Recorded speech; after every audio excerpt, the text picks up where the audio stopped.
crazy. She's poison the tasty. And people say, yeah, she's sweet but a psycho. A little bit psycho. At night she's screaming, my mind.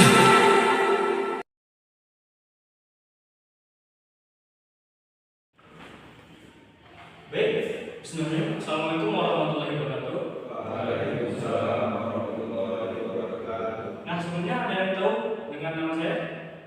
Ya, Ada siapa? Silakan dengarkan. Siapa namanya? Ilham Mulia Baik, kenal dari mana? di acara apa? Pas lewat kemarin. Baik, ada lagi yang kenal? Ada lagi yang kenal? Siapa namanya? Habib Habib. Kenalnya dari mana? Pas lewat kemarin. Merak. Merak. Baik, terima kasih ya Habib. Sebenarnya saya akan memperkenalkan diri terlebih dahulu. Sebelumnya, perkenalkan nama saya Ilham Mulia. Saya sekarang berada di semester 5. Dan mungkin untuk ini saya akan menjelaskan memberi tentang layanan pemasaran konten. Di sini ada yang tahu nggak layanan pemasaran konten itu apa? Mungkin saya akan menjelaskan layanan pemasaran konten itu apa. Nah, layanan pemasaran konten adalah layanan yang diberikan oleh konselor kepada seorang siswa atau mahasiswa untuk yang dibutuhkannya. Seperti contohnya cara berkomunikasi. Nah, kalau untuk di sini saya akan menjelaskan layanan pemasaran konten tentang komunikasi yang efektif gitu. Nah, jadi komunikasi yang efektif itu apa sih? Apa sih yang komunikasi yang efektif? Ada yang tahu? Mungkin kita jelaskan terlebih dahulu ya. Nah, jadi komunikasi yang efektif adalah proses penyampaian informasi antara individu atau kelompok yang berhasil mencapai tujuan komunikasi dengan cara yang jelas, tepat, dan dapat dipahami oleh pihak penerima. Ini melibatkan tidak hanya mengirim pesan, tetapi juga kemampuan mendengarkan, memahami, merespon dengan cara memfasilitasi interaksi positif. Nah, contoh kalau untuk contoh komunikasi yang efektif, misalnya masih tadi. Contohnya tuh kan antara individu atau kelompok ya, seperti yang saya sampaikan itu masuk juga komunikasi gitu. Jadi bukan sekedar menyampaikan pesan atau informasi, tapi juga cara kita mendengarkan informasi tersebut. Apakah dapat sampai dengan baik atau tidak? Next, kita lanjut ke. Nah, komponen dalam komunikasi efektif.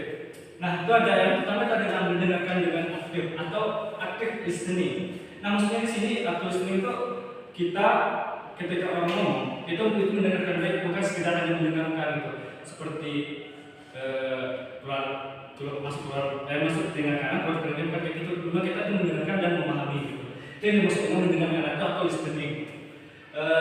Yang kedua menyampaikan pendapat dengan jelas dan sopan. Nah, maksudnya kita ketika berkomunikasi kepada teman, guru atau dosen atau siapapun kita harus menggunakan bahasa yang jelas dan sopan. Kayak seperti contohnya, walaupun kita ngomongnya jelas atau seperti, tapi dengan bahasa kita yang sopan, orang itu merasa tidak enak dengan apa yang kita sampaikan gitu. Nah, yang kedua itu dalam komunikasi itu menghargai pendapat lain. Nah, ibaratnya gini, ketika kita menyampaikan pendapat, pasti kita pengen dihargai gitu kan. Contohnya pengen dihargai, begitu juga orang lain ketika orang pendapat, kita juga seperti orang lain gitu, supaya dia dihargai pendapatnya, atau omongannya itu dihargai. Nah, selanjutnya itu ada komponen yang keempat, menjaga bahasa tubuh yang positif. Nah, maksudnya bahasa tubuh yang positif sepertinya itu non verbal. Bahasa tubuh yang positif maksudnya itu ketika kita ngomong, kita tuh harus menggunakan bahasa tubuh yang positif. Berarti yang kita sampaikan ini memang baik, tapi dengan bahasa tubuh kita jelek atau kayak ekspresi kita kayak nggak enak itu juga mempengaruhi komunikasi kita. Jadi komunikasi tidak berjalan dengan lancar gitu.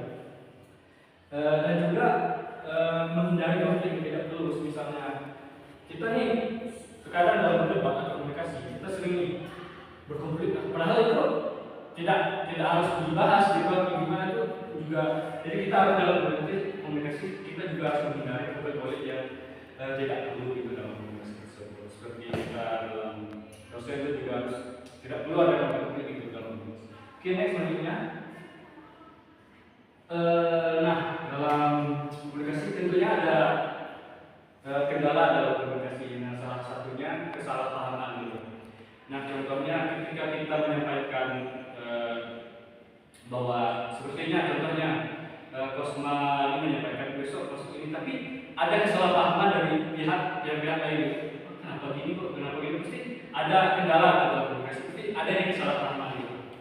Nah, yang kedua itu juga terburu-buru dalam seperti ini juga masuk ke dalam sering kita temui dalam komunikasi. Contohnya teman-teman semua ini kan dalam tampil makalah, pastinya ada diskusi gitu kan.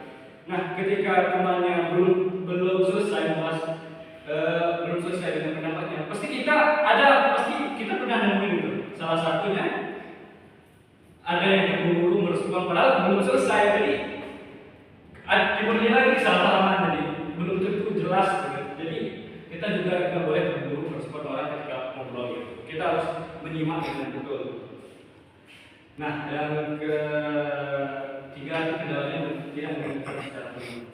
Misalnya kita ini lagi ngobrol, ada teman kita ngobrol, kita main HP gitu. Kita tuh merasa pasti dia tuh tidak mendengarkan apa yang kita dengar, yang kita ngomongin gitu. Jadi komunikasi ini juga tidak berjalan dengan lancar atau tidak efektif gitu. Nah, jadi makanya ketika kita berkomunikasi kita juga harus menjelaskan bahasa yang tepat. Juga kita harus juga mendengarkan dengan jelas supaya tidak ada kesalahpahaman atau yang bisa menimbulkan yang lain gitu. Oke, lanjut. Nah, baik, mungkin itu sih tentang komunikasi yang efektif. Mungkin di sini ada pertanyaan sampai sini. Sudah jelas? Tentang komunikasi yang efektif sudah jelas. Baik, ada yang ingin ditanyakan? Enggak. Baik, mungkin terima kasih ya. Jika terdapat kesalahan, saya mohon maaf. Saya tutup sampai di sini. Saya tutup dengan bilang taufik wal hidayah. Wassalamualaikum warahmatullahi wabarakatuh. Yeah, Bobby Valentino.